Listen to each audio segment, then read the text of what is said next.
ខែចែកចូលឆ្នាំតាមចំណាំគេទៅលេងវត្តចុះបើឆ្នាំនេះសាក់មកលេងនៅក្នុងព្រឹត្តិការណ៍នគរសង្ក្រានម្ដងមើលថាទទួលបានអារម្មណ៍រំភើបមិនដែរ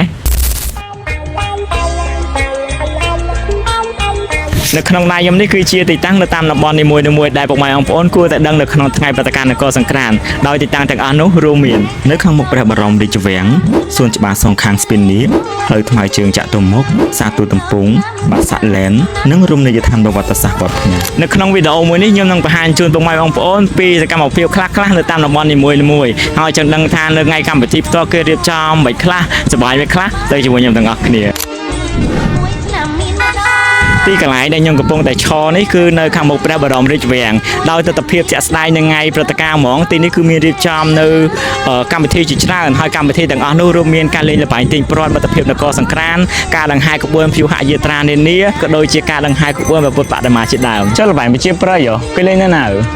សម្រាប់ការលេងល្បែងវិជាប្រិយពុកម៉ែបងប្អូនអាចអញ្ជើញមកលេងនៅតំបន់រមណីយដ្ឋានប្រវត្តិសាស្ត្រវត្តភ្នំនេះបានហើយនៅទីនេះទៀតសោះគេមិនលេងតែល្បែងមួយមុខទេគេមានសម្ដែងជូននៅរបាំវិជាប្រិយប្រពៃណីនិងបុរាណទៀតហើយលើពីនេះទៀតក៏មានគុណចម្រុះទៀតផងអញ្ចឹងកុំភ្លេចលេងទាំងអស់គ្នាណា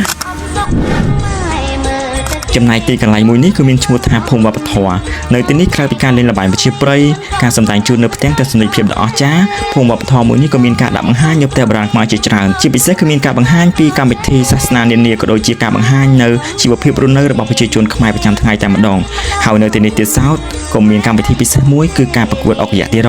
ទីកន្លែងដ៏រំភើបនិងពោពេញទៅដោយភាពសប្បាយរីករាយក៏មិនមានតែប៉ុណ្្នឹងដែរនៅផ្សារទូតំពងនៅបាសាក់ឡែនក៏គេមានរៀបចំកម្មវិធីសប្បាយៗជាច្រើនដូចគ្នា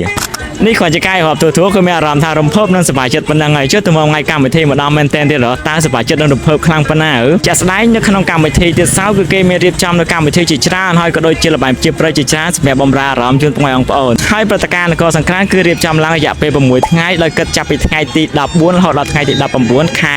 មេសាឆ្នាំ2026ខាងមុខនេះហើយអញ្ចឹងពុកម៉ែបងប្អូនកុំភ្លេចអញ្ជើញចូលរួមបានចាស់កកណា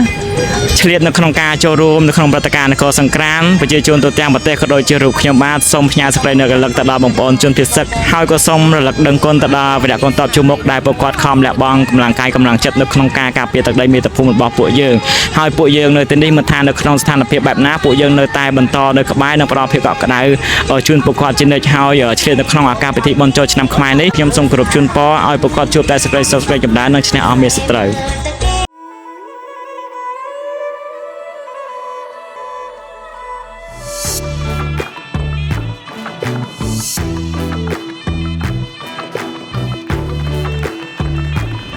ជួបជុំគ្នាក្នុងព្រឹត្តិការណ៍នគរសង្ក្រាននៅរាជធានីភ្នំពេញពីថ្ងៃទី14ដល់19ខែមេសាឆ្នាំ2026